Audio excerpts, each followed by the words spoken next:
Our next speaker is Kankaala. And my first connection to you actually is your podcast in English that you started, that I was listening to.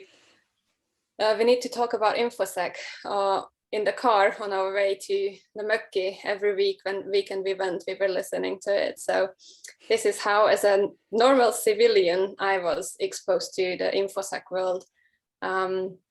So what people need to know about you is that you're an ethical hacker, and you're working for F-Secure, which is a company, security consultancy. But you're also very active in the InfoSec and CyberSec communities in Finland. You have been on national TV in Finland, sharing your knowledge and expertise, and you are also participating in many community events, just like this one. So thank you very much for coming. And yeah, I'll give you the floor. Thank you, Dora, and thank you for the introduction. I will just quickly share my screen and then let's get rolling. All right, first of all, thank you for having me here today to talk about a real life situation when I firsthand, and we here in Finland firsthand, saw when trust in our digital society fell apart and the implications on our society, not just the digital one, but the actual physical society, what it had. First of all, just like a quick introduction to myself. Like Dora already told you that I work as a security consultant. What that effectively means is that I conduct hacking activities for companies with permission, trying to uncover vulnerabilities in their technologies and IT systems in order to fix those before someone else uses them and uses them for malicious purposes. It is clear that these days, a lot of our lives, or at least parts of our lives, are constantly being recorded in the digital format. So that's when we go buy groceries, when we travel with public transportation, when we visit our therapist. A lot of these, in many cases, these things leave digital footprints behind that can be then traced back and linked back to us.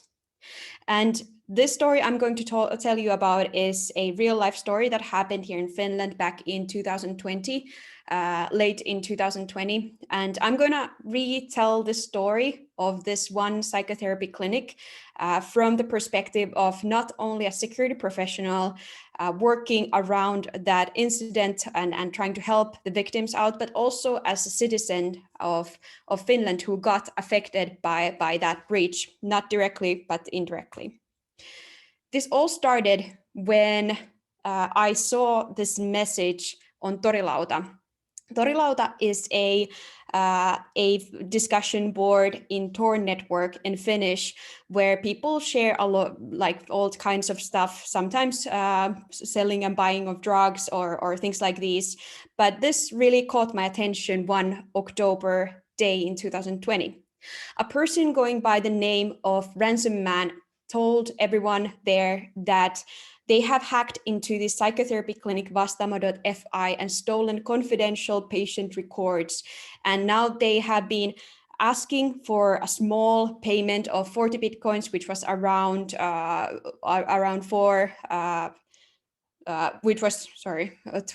million euros. No, sorry, it was around 500,000 euros worth of ransom in order to not leak this data online. Now, having seen this kind of message, I wouldn't take any of this for granted, especially because this was in Torilauta, which is known for its shady activities and all kinds of people visiting on that forum. It doesn't have a lot of visitors, but it certainly garnered some attention. I wasn't super familiar with psychotherapy clinic Vastaamo at this time, but then I went to Google and Googled what is actually this Vastaamo.fi. And it turns out it is a psychotherapy clinic that is offering services for both private and public sectors. So for private individuals, and public sectors can also direct their patients to Vastaamo, and there they will handle psychotherapy sessions and different types of psychologist sessions with their patients. In addition to this, I also found out that their system was developed by their CEO, Ville Tapio, who said that he has done a lot of work in making sure that the system is easy to use and that it can be used by the whoever is working at Vastaamo very conveniently. This message in Torilauta in the Tor network, it didn't get a lot of attention because as if you are not familiar with Tor network, you need a specific kind of browser to access it. And typically it's just not a very user-friendly experience, so not that many people go there. But then this same message was also posted on Ylilauta, which is on clear web, so you can just open your Chrome browser and access this messaging board in clear web. It's a Finnish, typically in Finnish, this messaging board, but the same message appeared then here as well, saying the exact same thing, that we have hacked this psychotherapy clinic Vastaamo, and we have taken tens of thousands of patient records, and now if Vastaamo doesn't pay up, we will then release all this information to the internet. They also shared this URL to Tor network hidden site, where they would publish every day 100 more patient records, just to showcase that they actually had their hands on these patient records.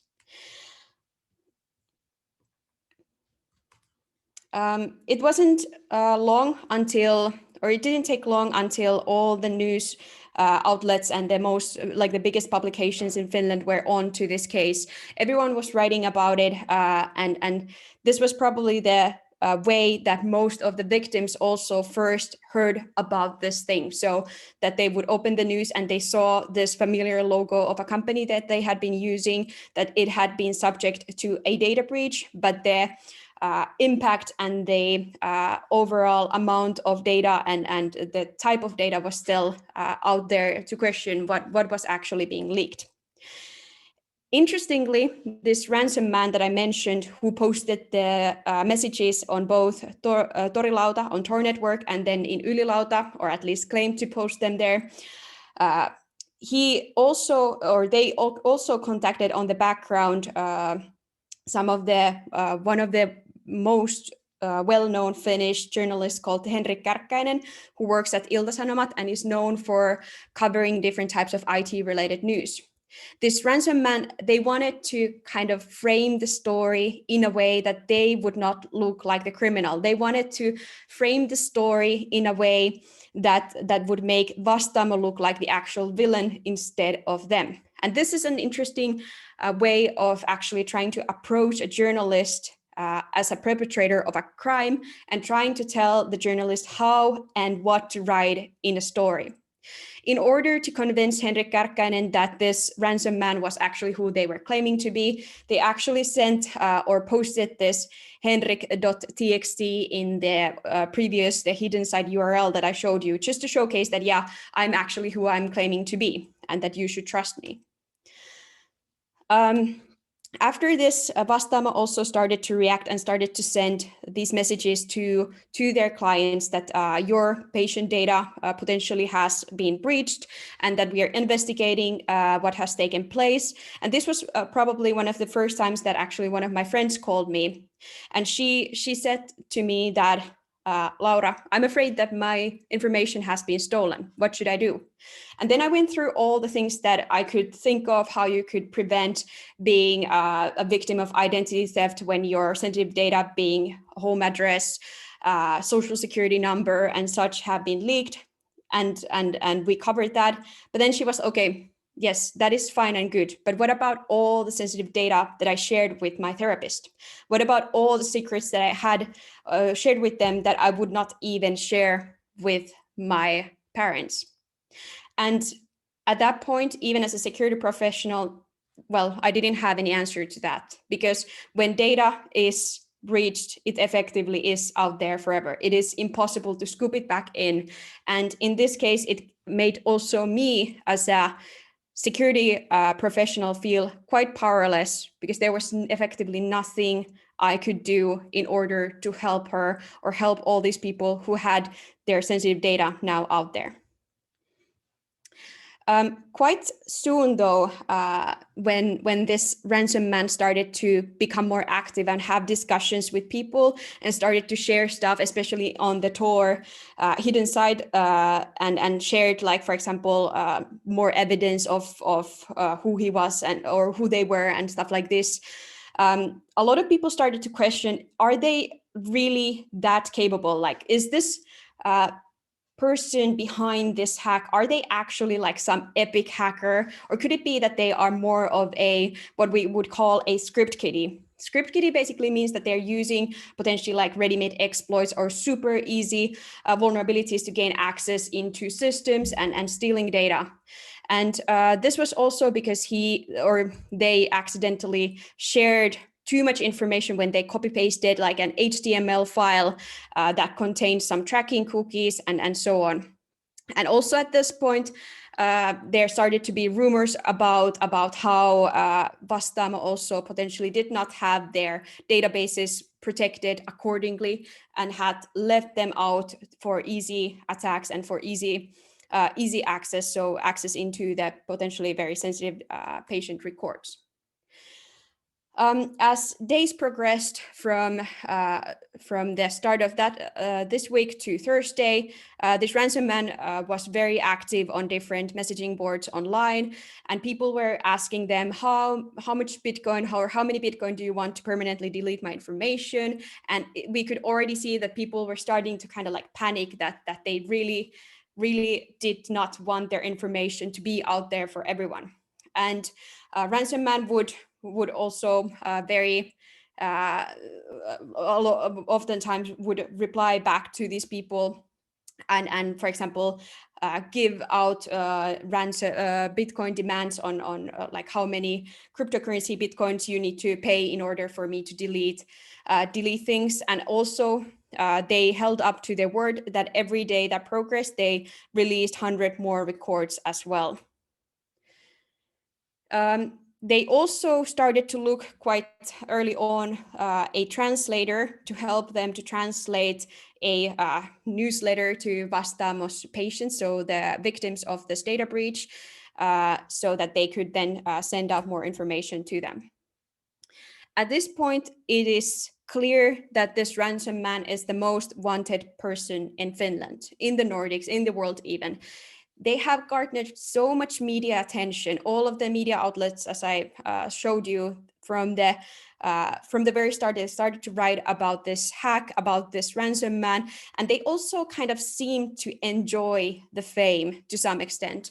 They seem to kind of like actually want to see what kind of things were written about them. They were super active on Reddit, on this Ylilauta, and so on. But yeah. It was not only media that was after this person. Finnish law enforcement were on the case day and night, and they still are, but also us as security professionals not working under law enforcement, but we wanted to help law enforcement with their endeavors. So we started to provide information to law enforcement through official channels and things that we saw online, things that were witnessed, for example, in the discussions online, things that could easily be obtained as an evidence and passed forward to the law enforcement. Around this time, we also started this Finnish community for cyber response.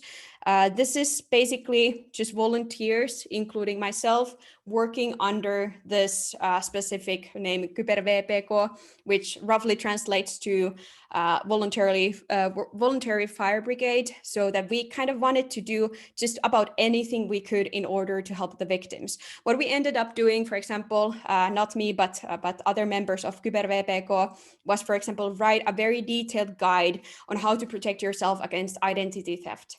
So there was a lot of movement from all sides, and we all wanted to kind of like take a stance against this ransom man who initially tried to kind of frame themselves as the good guy here and as the kind of protector of justice against Vastaamo, that we are not like them. We are the good guys. We want to catch criminals like them. And this ransom man, they will never be one of us, because we as hackers, as ethical hackers, I would just rather just call myself a hacker, to be honest, we are not like them. Then, as days progressed on 23rd of October, this ransomman, they started, like, they every day they posted this 100 new patient records on this Tor hidden site, and they uploaded it in this Vastaamo.tar. So this is basically a zipped or packaged compressed file.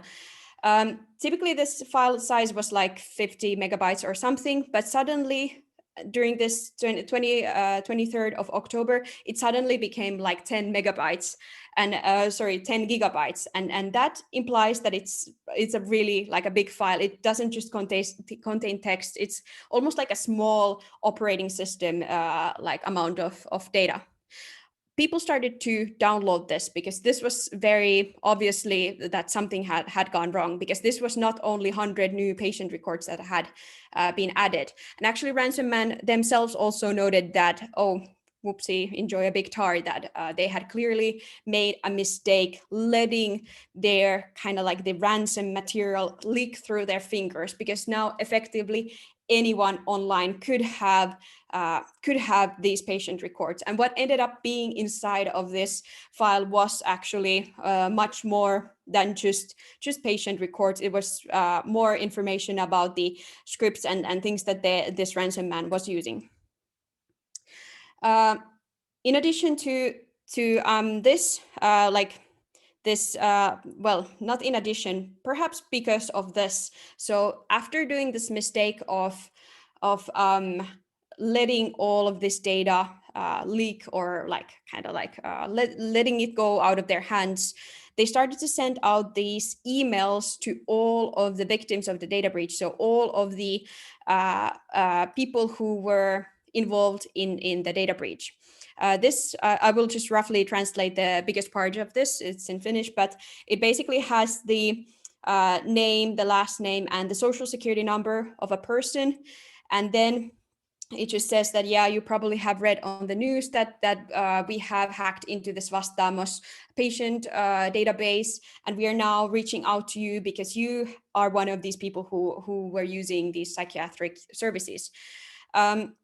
Then they go to detail that if this person who received this email, if they don't want their data to be leaked, they want they want them to send €200 worth of bitcoins within 24 hours so that their data will be deleted. And if they don't do that, then within 48 hours, all of this data will be leaked, and like we will put it online. No, sorry, in 48 hours, the price will increase to €500, and in 3 days, it will be leaked online for everyone to see.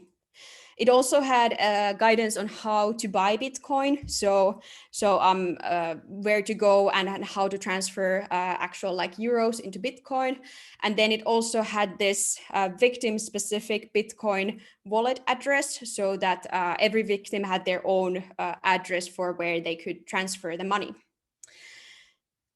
Also, well, this sign of these emails and this kind of like drastic change in the modus operandi of this person kind of like signal that they were actually panicking now. Ransomman was really out of their depth. They didn't know what to do, and they at this point they just wanted to grasp some money. Like Vastaamo didn't pay 40 Bitcoin, so at least they could potentially try to just intimidate all of the citizens and all of the victims that were affected, and just get some pocket money at least. At this time, I'm going through this chronologically. This happened, I believe, in Sunday. So this was these messages were sent out on Saturday, and this happened on Sunday. And this was an official statement from Vastaamo, where they stated that what had actually taken place, and kind of like shed the gave a peek inside or behind the scenes of what had actually happened. And here something to note is that they are stating that the first time that the database where all these patient records were stored happened, the first access happened at the end of November 2018 and March 2019. And now when I'm retelling the story, this happened in 2020. So this means that 2 years prior, someone had already accessed this database and stolen the data. And it had not only been accessed once, but potentially even a couple of times. The reason why this hack or this data breach came to light was only because ransom man had sent the Bitcoin ransom demand to Vastaamo. Before that, these things were treated as internal incidents. For example, November 2018, the access to this database was not even detected. And then in March 2019, the data was deleted or encrypted, or it was tampered with so that the systems went offline. But Vastaamo was internally able to recover. But only when ransomman started to threaten and ask for monetary, like the Bitcoins, the Finnish National Law Bureau was involved, and the criminal investigation was commenced. At the light of this evidence, it is now clear that it's impossible to say who actually has access to this information, as there is no way to tell based on this forensic, like this digital forensic evidence, that if these people accessing in 2018, 2019, and then 2020, if they are actually the same people or not. And this is the problem most of the times that we face with any sort of digital investigation, that the evidence is just not able to tell us the exact details all of the time. But aside from the technicalities and aside from this hack, something really interesting started to happen in the Finnish public and in the Finnish like social media. These kinds of hashtags started to be shared. So these are basically hashtag I won't read and hashtag I won't share. And this, I think, is a great turning point when all of this kind of fell apart for ransomman. This was only one of the things, but in social media, people started to say that they will not read or share these patient records. And also a lot of people, both civilians and citizens and security experts, were very vocal about how this kind of crime can't be condoned with. And this, if this had not happened, I think this whole thing could have played out very differently. If people had been afraid that, okay, now my data will be out there, but instead we decided to take a common stance and stand against this common enemy. I told you about the Bitcoin wallets as well. So some people ended up paying Bitcoins to the ransomman, but only very, very small amount. And some people also like transmitted only very only a couple of cents worth of money, just so that the transactions could be traced back. But I think this also kind of foiled all of the plans that ransomman had, even though they must have initially thought that they had Finnish population and the whole of Finland at their fingertips. They thought that they could ransom all of us. But after these events, ransomman went silent, disappeared, and we did not hear of them again. Also, what ended up happening now, coming towards this day, so 2021, Vastaamo, the psychotherapy clinic, went bankrupt. And this is actually also a very rare occurrence when a company goes bankrupt because of a cyber incident happening or a hack happening. So this is actually very rare compared to what one could think. So what is the actual impact on our society on this one? So I told you about the kind of like the way how public reacted to this incident, and also how we as security professional reacted, and how the law enforcement also was involved. But the impact on society, and I think this is the actually like the absolute biggest impact, is that there were around 40,000 patient records that got leaked. And again, these were clear text stories of people, stories that people had shared with their therapist and psychologists.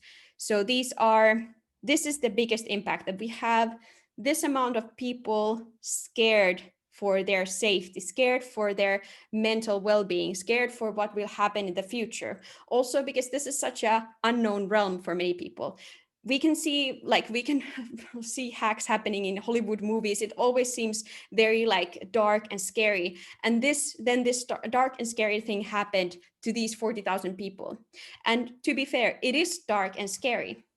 But I would like to emphasize that more than anything else, these 40,000 people are the actual victims of this case, not Vastaamo or not us cybersecurity professionals or anyone else, but these people. The thing is that Ransom Man has still not been caught as well. So the police investigation, the criminal investigation is still ongoing.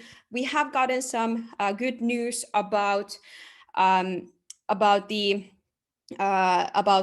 Finnish National Bureau of Investigation, about some promising leads that are leading to some trails outside of Finland as well. And that's the thing, that when we talk about our internet, it is unfortunately very global, as we know. So there are no borders, and crimes like these can exist because people can hide in other countries, and people don't have to burn their faces, so to say. So they don't have to actually break into psychotherapy clinic Vastaamo physically and steal some papers, but they can do it from the comfort of their homes, whether it's in Finland, whether it's on the other side of the globe. And not only this, but not only that the crimes can be conducted from anywhere. The fact is that our internet is not yet secure at all, unfortunately. While technology and security has truly improved in the past 20 years or so, I remember back in my early days of not my career, but when I first entered the internet and started to, for example, make websites, internet was like completely broken. Fortunately, it's not that broken anymore, but we still have ways to go to make it actually secure. And this is a screenshot from Shodan, which is a search engine, kind of like Google, but for everything online. So for databases, data storages, or for IoT devices, for fridges, for anything that is just connected to the internet. Here you can find everything that there is online that you wouldn't find, for example, from Google. And here I have typed in this MySQL or MySQL, which is the kind of database that Vastaamo was using. And as I mentioned, there were information about this database not being protected and that there were multiple people accessing it. And the reason why it was accessed was that it was open to the internet. And if we look at Shodan and look for similar kind of databases that are open to the internet, we can find more than almost 1.5 million of these databases. This, I think, is a great example of how our internet is not yet truly secure. Fine, there may be authentication in front of these so that you would need a password or a username. So did, for example, Vastaamo's database. But the case is that many of these could have, for example, default passwords, easily guessable passwords. And it's then just a matter of when, not if, when these types of databases are compromised. And I think we were super, super fortunate here in Finland when it came to this incident, because we as a society, we kind of took a stance, and we took a really clear stance against Ransom Man, and we stood together to kind of conquer this incident. But if this trust could have been shattered somehow, even further, naturally, even to this day, this has affected the way that people, especially here in Finland, view services and are very skeptical, for example, in trusting digital services and are, I think for a good reason, questioning our digital society in general. But what if we had been afraid? So what if, I know it's just a what if, but let's say that this Ransom Man had actually been a sophisticated attacker who had not let their ransom material slip their hands, who had not been so thirsty for fame. What if they had been actually an organized criminal group, for example, who has experience in dealing these sorts of things? The impact could have been completely different, and even worse in some cases. Perhaps it wouldn't have been so visible. What if this hadn't been brought up in the Storilauta and in Ylilauta, but instead this these ransomers had contacted people separately and privately and asked them to do things. For example, ask journalists to write a specific kind of story because now they are holding to specific kind of information, perhaps on that specific journalist themselves or on law enforcement.